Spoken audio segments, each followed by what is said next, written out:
ani baay'izawee waa isinii hima dhiifama illee naa godha yeroo biraa bal'inaa isinii hima nama gureezaa jedhan bara 1995 dhuma 95 akka faranjitti Keenyaa keessa qabame. Oromoo jedhaan wannaa sagantaa waggaa dhibbaa feedu nu deemna namni dhufu. Meeqa Oromoo? Ila kunoo Daawud Ibsaas jira. Dhugaasaa bakka Mikaa'el as jira. Finfinnee waliin jirra. Abdii Raggaasaa ni jira. Warra jiranii qabadha. Dhugoomsaa dhugaadha. Awustiraaliyaa moo Noorwee jira ina dhaganii. Warra waan kana beeku sinii majjira keessa nama beeku amma lubbuun jiran. Hoggana warri kunniin. Namni kun nama afaan 22 beeku. Gaafa inni du'e Ameerikaan biyyoonni addunyaa guutuun ni dubbatan. Maal jedhani hattutu Keenyaa keessa ajjeese Naayiroobii jedhani. Namticha garuu ajjeese waraana bilisummaa Oromooti. Nama sadii waliin qabame lama waliin lamaan ni ajjeefame inni qabame. Falfalas keessaa qaba ajjeesuu dadhabanii maa'ii quraana ayatti qaraatee ijoolleen mataarraa buqqifte. Namni kun qabxii ija. Ta qabxii 20 of jalaa qabdu lafa kaayee takkatti tana keessaa isin hima. Oromoo dachii tanarraa balleessuudhaaf dhagaa. Oromoo dachii tanarraa balleessuudhaaf kaayoo waggaa dhibbaattu jiraa jedha alaa kiiloo keessa waggaa dhibbaan jijjiiramaa jedhe. Jaarraa tokkoon jechuudha. Kamu abbaan fedhe haa dhufu. Abbaan fedhe yoo dhufe alaa kiiloo yoo seen qeessi harkaa qabaa jedhe waan kana paappaasuu torra jedhan kana. Yeroo dhufa waan itti dabalamu jaarraa san wajjin bara san wajjin akka biyyi guddachaa adeemtuun abdeet godhamaa deemaa jedhe. Ijoolleen nu leenjisaa jedhe gartee. Warra ortodoksii kanatti gartee amantii ortodoksiitiin qofaadha amantiin waliin ofina. Warraatu qopheessaa jedhe. Oromoo dachii irra balleessuuf hayyoota isaanii dhabamsiisuu, abbootii qabeenyaa balleessuu, qabeenya Oromiyaa keessaa balleessuu, qabxii akkanaa kaahee jaan jala 20 kaa'e. Addi bilisummaa Oromoodhaa eega jaarraa abbaa gadaa jaag godhame. Waan kana yeroo dheeraa sinii mana akka qalbisaa gaariitti. Gaara akkasii golgasiisee waa'ee adda bilisummaa Oromoo kunuuti nu lolu jirraa gaara keessa irraa waraana gana hunda baalee harargeen beekta bakka isin jirtan maree waraana guddaa qabdanii jedhe. Waraana guddaa ganan jedhe. Kanaamusa qabu kan sirnaan leenji warra Hayila Sillaasee irraa hagadhatti ijaaramee dhufe kan muuxannoo qabu hogganoota ciccimoo garuu beektanii jedhe. Ila kun kumsaa gadaa namni bira jirtan Mustafaa kana gabbaasaa kijiba naanaa jedhu. Warri ala keessa deemu warra nu ijaarree jedhe laala. Hogganni ala Awurooppaa Ameerikaa deemee amma dalagu warri siyaasaa dalagu. Wata akkuma qabdanii dheesin. Waraanni guddaan suni gaafa inni guddate nuti gadi fixaadhe akka gartee dhabame. Yoo inni dhabame nuti deebisee ijaaraa jedhe. Laal yoo bade nuti deebisee ijaara. Yoo inni guddate nuti dhabamsiisa. Maaliif kun godhan beektanii jedhe. Yoo addi bilisummaa Oromoo kun diigame diinummaa isaa Oromoon barte dhaaba biraa jabaa deebisanii ijaaranii hogganoota nu ijaarre leenjifanne kanneen achi fiduun siribaa jedhe gartee. Waggaa tokko loltu Oromoo yoo lolte gartee hoggana ofiitiin walii galtee lolte waggaa takka lafti kayisiiti wanni marti kayisiiti. Finfinnee akka Oromiyaa keessatti argamti ganama takka irraa baay'inuu liixanii jedhe. Uummata qofa yoo olii galan jecha san mallasillee jedhee jira jechuudha. Gaafa addi bilisummaa Oromootiif uummanni Oromoo libba'e rasaas takka dhayina gabbaa galaadheen sariin isaatii. Paarlaamaa irratti dubbatin hin beektanim. Gaafa addi bilisummaa Oromootiif uummanni waliin bahe sochii takka hin dubbatinaa. Ammallee ijoolleen nu bira oppiidoo kan namni arrabsu. Ijoolleen tuyyoo irraa hooqan faxxaa elektireeka irraa hooqan abaa'uudhaa jedhe ilaalaa jirra. As nu keessa jirani. Kana duuba namtichi waan jedhe kanaaf adda bilisummaa Oromoo hin badu jedha akka gaara kanaati. Gaarri kun sossoo'an sossoo'u. Waa balleessaan balleessu. Achuma ilaalan addi bilisummaa Oromoo guyyaa qiyaamatti maaliif Oromoon yoo dhaabni kun diigame kan biraatti dhufa uummanni Oromoo ammoo dhaaba kana gartee qaama isaa godhatee itti hidhamee itti ajjeefamee yeroo qabamu waan jedhe hadha isin nan qabne jedhe addi bilisummaa Oromoodha. Dhugaa qotee bulaa Oromoo ilmaan Oromoo nu ficcisiisaa jiru shira irratti dalannee na qabe bari yeroo tumanii maal godhan dubbachuu dee bar waraqaa kennaa jedhee anadha gara waaqa gara rabbii kiyyaa deemu amantii qabaa deemuu jira. Dhugaa tokko isinii maa jedhee waa hedduu yeroo biraa isinii mana yaadachiisa takka takkanna isinii hima. Namni namoonni yoo jiraate kunuuti Finfinnee waliin jirra fida Mikaa'eliin fa'a Daawud Ibsaa kunuuti as jira. Nabi akka gaarii bobbaasaa jedhaan bobbaasaa sabaa yookaan bobbaasaa hakimaa yoo hadhaan illee areeda baasii nama guddaa ta'e nollaa nabi akka gaariitti bobbaasaa sabaa yookaan bobbaasaa haakima Dr. Shaamil illee na beekan. Isin galaan maaliif kan isinitti himna Oromoo beektu? Karaa kam dhufne maaltu dalagamaa jira nurratti? Eenyu nu qalaa jira? Eenyu ganda keenya keessa nu ficcisiisaa jira? Maal ol goone Hamar keessatti fagoon dhaqin? Maqdishoo keessatti maal ol goone? Arsii Harargeen maal ol goote? Eessatti? Maqdishootti. Ijoollee Jimmaa Walloof kutaa biraa irraa dhufte ijoollee 897 irratti maaltu dalagan? Ijoollee isaa? Ijoollee sodha guddaa Walloo fi I think Jimma faallee keessatti irra guddoon ijoollee biyya Arabaatii guuran jechuudha. Asmara maaltu raga ijoollee san? Asmaratti. Ijoollee san taphata akka hin beekne bara. Eega dhufte ka meeshaa lolaa waa hunda qabnu maaltu hamari nu ragaye? Mul'is gadaa Rabbi jala taa'e maaliif ajjeefame? Gishuufaa akkamii ajjeefaman? Hogganoonni adda bilisummaa Oromoon gurguddoon namni akka Caalaa Leencoo faati. Warroonni lafee duddaa dhaaba kanaa ta'an hogganoonni osoo haadha biyya qabaanne jeneraalota Mahammad Aashaa fa'aa eeluu akka ibsaniin.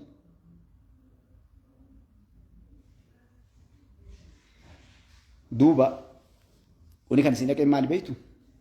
Adda ijoolleen biyya Arabaa keessa wal fixxu tuni bari biyya Arabaa gaafa wayyaan illee turte. Seenaa tokko isinii maal argee ni beektan jedhee fudhaa. Nagaa gaariitti warri gara TikTok dheeree isiniin gadoo illee adda guyyaan kiyya. Na fulchallee akka gaariitti. Iyyaa jedhanii as keessaa beekuun ni mala isin. Iyyaan kuni ijoollee 896 san keessa 97 san walii warra dhufe iyyaa jedhanii. An Hamar keessa jajjabee jara wajjin barannee waliin leenjinee waliin eebbifamnee baane Hamaritti.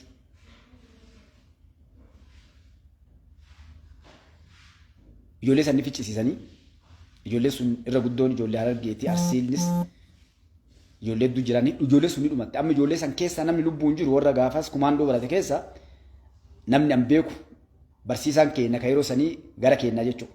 Na dhaga'uun ni malaadha. Puutlaandi jedhana fakkaatee jaalli kiyya. Tuwwa warra Eertiraa irraa dhufte miinoo fanu barsiifte. Jeneraal Xaameetu qabatee dhufe warra san ni beeka namoonni hundinuu jechuudha. Jaallan dubbuun jiran. Iyyaan kuni seenaa gabaabtuu akka iyyaa kanaas ni tuqa. Oromoo ol qaltuuf ol fixxu tana ijoollee gaara Suudi Arabiyaa turtee jira ilmaan ijoolleen Oromoo akkuma dhaa kana. Warri qawwee qabu wanni kunneen. Iyyaan kuni nama dheeraa dhiyoo jaalli agabraagaa Rabbi jaalata isaa qananiisu nama dheeraa iyyaan kun. Ishee birraa yoo lubbuun jiraate isheen birraa sun fa'aa irra baafte nama inni jabeelleen barannee waraana kee jira. Isheen birraa kun nama yeroo 37 baharra deeme yeroo san nuyi nama nyaate. Shamara takka nyaatanii takka cinaa Somaalee kee jirti miila takka nyaatanii eegasii gartee Rabbi baasee bayan jechuudha. Seenaalee guddaa waan maa Oromoo kan isin hima. Iyyaan kuni nama yeroo gartee nafxanyootaa fi TPLF naga baatutti argan itti waamanii namni gartee mataa irraa buqqisu warra diina keenya nafxanyoota kana Suudi Arabiyaa keessatti isa. Seenaa tokko namni hedduun jaalladha jiran beekan naayim isinii manaallee obsa. Iyyaan kun seenaan dheeraa gabaabsee keessaa isin akka waa baratan isinii namoonni beektanis jiraachuu ni mala. Iyyaan kun namoota gaaf tokko dhe warra wayyaanee kana nam tokko kaartee nama keenya ijoollee teera ficcisiise. Achi ka ambaasaaddarra jiru kajaraati wanni martuu nama keenya dhiibbara jiraa mire ijoollee keenya kana daban qabanii darbisiisanii ni cafaqanii hojii irraa riisanii waa mara godhanii. Nama akkas dalagu ka wayyaaneedha ka shaabiyaa TPLF dhiifama isaa warii qabatee warii gartee kana fudhatee galuuf deemu. Warii isaa harka qabatee ona keessa qabatee karaa gubbaa deemu arganii kun galuufaa darbaniif deemaa inni itti dhufe jedhe. Waan garii kan sooshaal miidiyaa irratti illee ni mane haa ta'u nama kana mataa irraa buqqiseeti warii illee irraa fuudhee warii san Rabbi naa dhiisuu 30 akkas na fakkaate riyaalatti. Namoonni as kee jirtan waliin turta seenaa kana narra nutti mee dhageettan naa qajeelcha bakka doongore maaliif irraa gaafatamna waan adda kijiba dubbannu guyyaa qiyaamaa. Ati horii agasiiti garuu 30 ta'uu ni yaadadhaa riyaala ta'e ibri Itoophiyaa ta'e kijibuun beeku. Irraa fuudhee ammallee nafxanyoota jiraa jedha warri haraqee gurraacha Afrikaa nama waliin Somaalii turree taate na gargaari gurraacha Afrikaa jaal bobbaa isaanaan jettee ati. Eenyu kana anaa kan harkaa qabu jedhu nafxanyootatu haraqee baasaadha haraqee adii tana qulqullitti tana baasteeti duuba peepsii wannaa peepsii kana naqanii duuba peepsii godhanii Arabootaaf waaqa jiraatota tigeessanii jedhe gartee uummata qabeenya ijoollee warra musliimaa kan akkasii balleessanii jedhe. Kana Suudiin barbaaddee dhabdee yeroo mara yeroo wanna godhan mana fooqii ol ijaaranii jedhe mana kana silaa keessaa ol baa'anii sadarkaan ol ba'an kan asiin ol hin baasu manni gubbaa kan akkanumatti tonnaa godhanii gubbaa isaatti ammoo duuba lama silaalaan kurtee bakki seentuun jira jedhe. Isin galee kan jedhe mana kana jira mana kana gubbaa jira as keessa tokko karaa ol baatuun hin jiru. Manni gabaabaa tokko sadarkaan tokko maaf lammaffaa. Kan lammaffaa kun mana xiqqaa gabaabaa isaa ta'e. Amma yeroo haraqee baaftu maal goote halkan qixxee sa'a 8 yeroo namni rafe baaftee haraqee akka fuudhuun dhoofne. Yeroo isin haraqee asii gubbaa sanii baaftu jala kanaa buna kaan jedhe. Buna kan akaanii hafuura kan akka naannoo san guutuun godhe. Yeroo maraa ijoolleen ni imti yoo dhaqabu bakka mana sakattanii wanta kan jiru gubbaa isaa wanni jira gaaf kaan halkan naannoo sanii galee ilaalee. Yeroo allaalu maslaalaan kortee buutee dhigu gara alaatiin. Alaan maslaala kaattee dheeraa kanaan kortee gubbaan gabbuutee haraqee achi baaftee akkasii wanna gootii. Duuba itti seenee nama 3 lamanii ajjeesee tokko qabeetii waraana wannaati kenne. Inni kana barbaadu bara Suudi Arabiyaa keessatti. Nama kanatu ka eegale ni gabaabsu seenaa kana. Dheeraa wanni achi keessatti ka eegalee Finfinnee kana bu'ee jedhe. Yeroo Finfinnee bu'ee dhufe namoota illee maqaadhaa inni amman dagadhee maqaa namoota sanniinii as hoteela naa qaban jedhe naannoo Markaatoo kana. Hoteela naa qabanii hoteela bullee gaaf kaan baandii jira jedhanii wannaa dhandhe jedhe. Hiltan qophiin jira jedhanii Xilahuun Gassasaa kun sirbe jedhe. Amma Xilahuun Gassasaa kun sirbeeti afaan Oromoo takkatti kan jirtu sirbe. Birrii kiishaa qabu nootii Itoophiyaa kana kan dhibba kan dhaqee maxxansa dheedhe. Akkuma birrii itti kennuun itti deebi'e namtichi. Wanni seenaan kun illee dheeraata akkana ta'e gaaf kaan baadiyaa dhaqe. Harargeedha inni naannoo gaara mul'ata kana fakkaate naasirreessa bakka ndoo gongoree warri beektan deeme jedhe. Aayyoon tiyya yeroo na dhufte inni seenaa babbareedu akka masni gaggabaabsu sa'aatii isaa machuudhaaf. Namni sun waan ajaa'ibaa seerra bisaa jiran taasaa qabeessu seenaa bareedu akka naa hime. Waan hin daganne mana aayyoo illee gabrummaa irraa mul'ataa jedhe. Loon keenya illee gabrummaa irraa mul'ataa jedhe. Oorruu teenya illee gabrummaa irraa mul'ataa jedhe. Iyyaa akkamitti loon irraa gabrummaa mul'attennaa loon kalee nu beenu kan namni gartee hedduu tikfatu achillee sa'a takka 2-3 namni daangaa olii gadoofaa jedhe. Midhaan dur nu beenu kan walitti dhaabbatee bubbeen asirraa daangaa mishingaa maal karoona gootu bubbeen asitti qoosii fusus gootee gara siin kun diidaa kun badaa akkana gootaa jedhe. Manni aayyoo ammoo kan beeku kalee akkasitti dhaabbatu dalga dabee aayyoon tiyyaa gajjetteetti daa'imtee seentii jedhe. Duuba anaa kana ajaa'ibuu aayyoon tiyya fuula keessa na dhuftee jedhe. Ilma kiyya harka kana qabattee gara duraatiin deem naan jettee jedhe. Ummaan tiyya silaana simattee ufinna qabdee ilma kiyya baga dhufte jettu akkas naan jetti jedhe. Ummaan tiyya akkasumatti itti dhaqee akkuma beekte yeroo halkan ga'e dhufan jedhe na qabuu dhagaa ni qaata. Na himan jedhe eenyu Oromoo himaa qabu qabaadha. Dheessee baafadhee baaburaan Jibuutii seenee jedhe. Jibuutii seenee Jibuutii keessatti anaa rakkadhee inni maqaallee dhaana mooyii nama Harargeetii nama gartee bakka jimaatti gurguran kana taa'u jira jedhe. Bakka hunda dhaqee nama si'achi deemaa dhaqee rakkadhee gaaf kaan mooraa waraana Faransaayii seene jedhe. Nama gaangistara jaba rabbi jannataa isaa qalaneessu. Amriillee akkasuma qaba namni sun nama ajaa'ibaati bari ijoollee waliin dhufa waliin taayaasa namni kun akka dhalaatiin jenneen. Seene jedhe garam obboroo yeroo paayilitoonni Faransaayii isaan manaa bayan dallaa kore yeroo isaan baan maskootii irraa seene jedhe mana. Yeroo ammana seenee mana keessa jedhu wanni takka hin jirtu jedhe. Yoo nam firii jaban biiraadhaa fi daabboo Faransaayii dhedheeraa kana jiraadhe kana fuudhee biira kana itti hunadhee gartee mana keessa osoo asii achi deemu takka fuudhabe jedhe.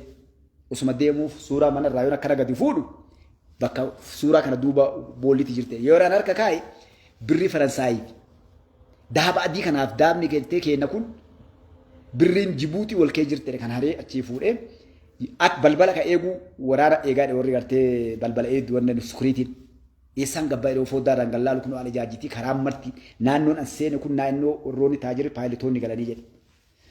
Duuba hiree biraa dhabee jennaan ol magargalee yuunifoormii warra paayilitotaa kana dirgim itti godhee daaba kiyyaan maal kana kaan morma kaan kiisha guuradhee teeppii guddaa durii tokko jira kan lafaa fuudhee itti gabbaa yeroo rifatte dhamma jarri yoo seeni keessummaan kun maanutti ni osoo jarri ettee maamtu balbala beeli ta'e na jalaa balan. Yeroo an akkana bilookii lama sadii dabre qaata beekan daa bilbilan jedhe na jala kaan jedhe afaan baaraatii fiigee baara seene jedhe teeppiin darbee baara seene baara gartee keessatti uf darbee osoo bishaan keessatti osoo doonii bishaan irraan akkaasanii dheenni dhufee ati tubboo mana udaanii kan magaalaa sisteem magaalaa keessaa dhuf seene osuma akkan tattaaf rabbiin na baasu. As keessa seene ka gubadhe kun osoo keessa ol deemu qilleensa foornaa dhufee ati walii gala guyyaa kan as keessa oolee isin gabaabsuudhaaf halkanni bahee bakka tana nama masiniin jedhu kana dhaqee dahaaba kanatti fuudhee birrii shifama daabaan birrii isaanii Faransaay kan dhaqee sharafi jedheen sharafee dhufee tishartii illee surree naa bitee bitee horii kaan isaa kennee wannaa seene jedhe. Warri Jibuutii beektan kaa kennutti beek Jibuutii keessa mana daansii halkan mishii daansii qullaa seenantu jira jedhe. Galgala yeroo achi seenu saaxina onnaa kee horii qabaani kafalee bakka uffata ofii keessa kaatan maradhee seenee as keessoo xiqqaatti guyyaa haga isaa amma intu Jibuutiin dagadhee bubbulee gaaf kan as keessaa bahee biyya Arabaatti deebi'ee seenaa nu hime. Duuba waan kana isinitti tuqeef qaba. Namni kun seenaalee hedduu waan Oromoof bakka tan dhagaa bakka namni isinii dhufeef. Nuti gaafas nafxanyootaa fi warra TPLF kanneen warra aangoorra jiru yeroo sanii ijoollee keenya irraa rakkoo gal ka isaan ambaasaadarroonni martiree achii qaban isaanii irraan gayan kana irra duullee akkasitti finna ijoollee keenya kagaara jiranii jiraa jedhee seenaa kana nuu hime. Adda maal jechuu barbaadee isinii kaase. Kalee gaafa diinni keenya akkas wal godhu ijoolleen Oromoodhaa diina keenya irra dalagaa turte wal ajjeesaan turre Oromoon kalee. Naa himaa yoo Oromoo wal ajjeesaa turte kutaan jettan. Ardha Oromoon kalee Walloof Arsiin Jimmaa fi Harargeef Arsiin wal fixaa jirti. Maaliif kun godhama beektin? Ijoollee achirtu san waa godhuufi miti. Maatii biyyaa Harargeef Arsii Jimmaa fi Harargee Walloof ebalu walitti kaasuudhaaf. Kuni siyaasaa hamtuu baddu akkatti wal nu ficcisiisan. Maaliif balaan deemu kun makiinaa nama harkisaa jirti ijoolleen qaama saalaa muran jedhan dharaa dhugaan bee galgala kan arge. Hamuran budha makiinaan harkisuu haa dhabamu.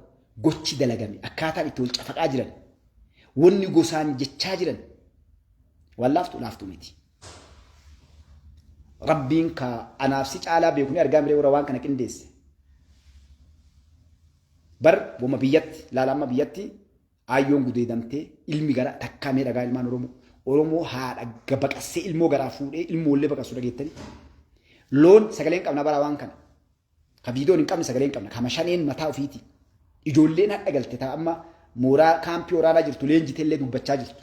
Bara waan fagoo hadha yoo kijibne baradhaa yeroo teekinooloojii isaan biraan ijoollee shanii akkas daladdadha kunoo galuu jirtaa kennachaa jirti. Takkaamiyaan waan biriimi ilma abbaa ajjeesu ilma haadha ajjeesu dhageettaniisi siyaasaaf jecha. Meenaa himaa takka haadha muummichi ministeeraa yoo kijibamu paarlaamaa irra taa'anii bara tuulama keessatti jedhaniimi paarlaamaa irratti ilmi abbaa dhufee ajjeese. Qawwee abbaan ka ilmi gartee ganda dawoo duubatti awwaale fuudhee warra gandaatti kenne abbaan. Ilmi dhufee abbaa ajjeese. Ka haadhaaf abbaa ajjeese ni yaadattanii suni wallagga moo tuulama rabbi naa dhiisu waggaa afurii hadhaati moo shanii hadhaati. Wanni nuti hadha yeroo Oromoon biyya bulchitu Oromoon Oromoo irratti hin dalagin meenaa fidaa jiraan jiru. Kana hundaan ni dadhaban. Hadha Arsii lixaa keessatti Arsii bahaa keessatti reeffi namaa ajjeefame bineensi nyaachifamaa jira.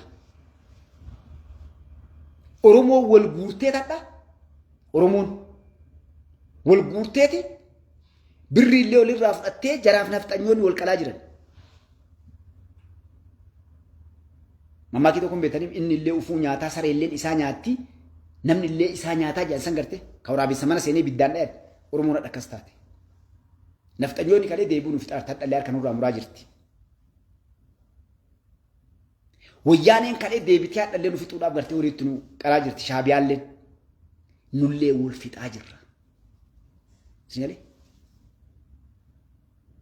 Wallagga Abbaa Abdulaziz yaa galatoon sini galee takka jedha wariin shaneen 400 kara saasan laal wariin maasiyaa qabaa jedhan wariin osoo oofattee nyaatte bar gurguratte saawwolee jette laal jechallee isinii maaniin qaba onnaa isaallee saawwolee waliin bilbilteeti bar akkam godhan ganda guyyaa kamsaa dhufanii seenan nama amantii kiristaanaa guutuu magaalaa ganda isa keessanii baasan ummata Walloo fi ummata Harargee achi godaanee gale nyaatatanii fixanii Amaara Finxee jedhamu maqaan bara Amaarree nu beektanii Harargeedhaa fi ummata Wallootti Islaama waan ta'aniif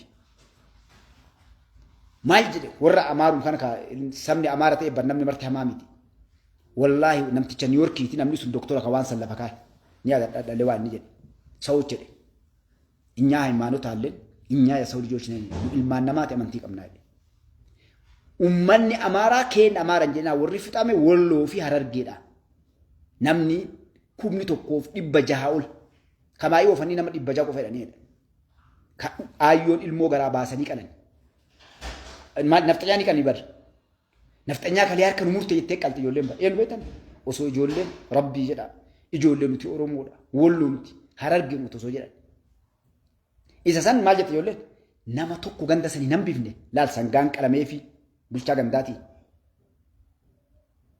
saatiin kennamee agas keessa fixaati daaraa godhaa baa jedhanii jechuudha.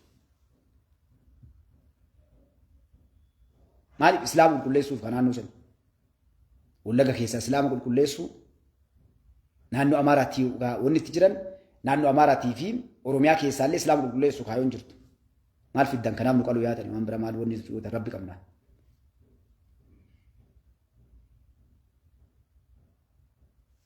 bar nu dhabamsiisuu bar ministeerota irraa haga caffee gadiitti bar ijaaramanii ta'ani asumaan mootummaa federaalaati illee giddumaan cabsee onni ani muufi mootummaa waan hadha dalagamaa jiru kana Suudi Arabiyaa keessatti dalagamaa jiru kana waan shaabiyaan Ijiptiif shaabiyaan qindeessite gareen Jawaarii faati dalagaa jiran kana gareen marroo faati dalagaa jiran kan gareen daawut faati dalagaa jiran kan ijoolleen kun horii kennamee fi wal qalaara bar maa dhageettanii midheengat jedhan maa dhugaan dubbanis qawween 25 qaba yaadattanis asun kunoo tiktok maal gubbaa dubbachaa ture qawwee 25 alaa horiin baafame ijoollee biyya arabaa kana wal fixaaf jedhan kijibee bina barreessa horii waan san beektan qawwee 25 ji'a 5 mojaa moonni sun ka qawween bitamee ka qawwee bitanii itti ergan Arsii bitanii faragee bitanii Allahu alam rabbina hadisu garuu gosa lamaan keessaa tokko bitanii qawween 25 kamaal godhe ka ijoollee Oromoodhaa karaa Suudi Arabiyaa deemtu Suudi Arabiyaa keessaa guuranii ilmaan namaa mana maadaamii tajirtu malee taayirii argatan itti wal qalan jechuun itti wal fixan warri gaara jiru itti waliin deemu akkasiin jedhan yoo kijibana dhaabaa kijibanaan jedha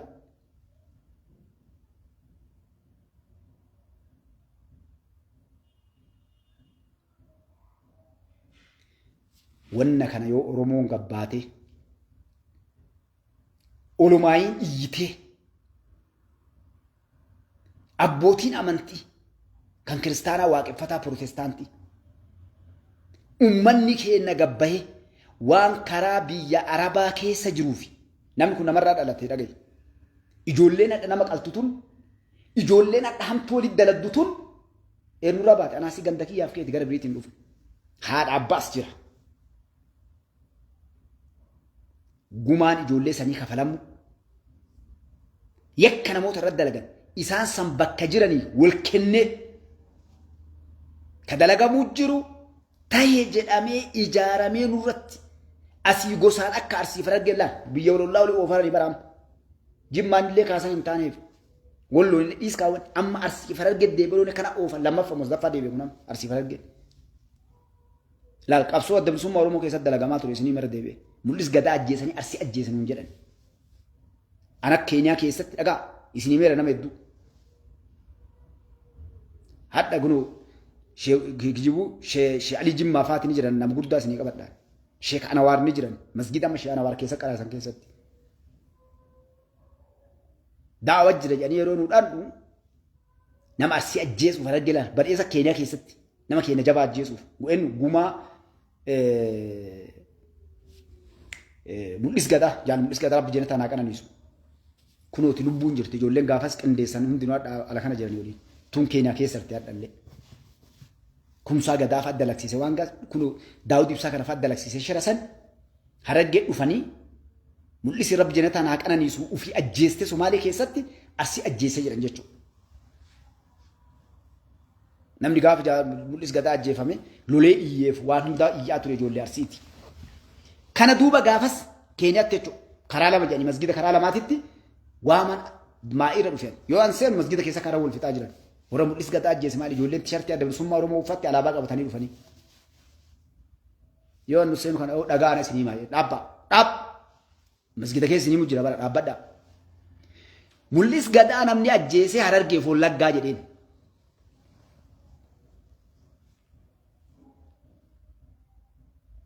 maaliif namni bobbaasee Wallagga eega maqaa dhooftan taate Daawud Ibsaa fa'aa Galaasaa Dilboo fa'aa kun koree yeroo naannoo Hamarii ka jiru kunoo Harargeen kumsaa gadaati warri ajajetti kennee bobbaasellee jara ijoolleen akka jalan deemne ka godhellee jara usii taa'ee Abdul Aziz Aliyyi kijibduusii qoshaasha us adariyati yoo Harargee taate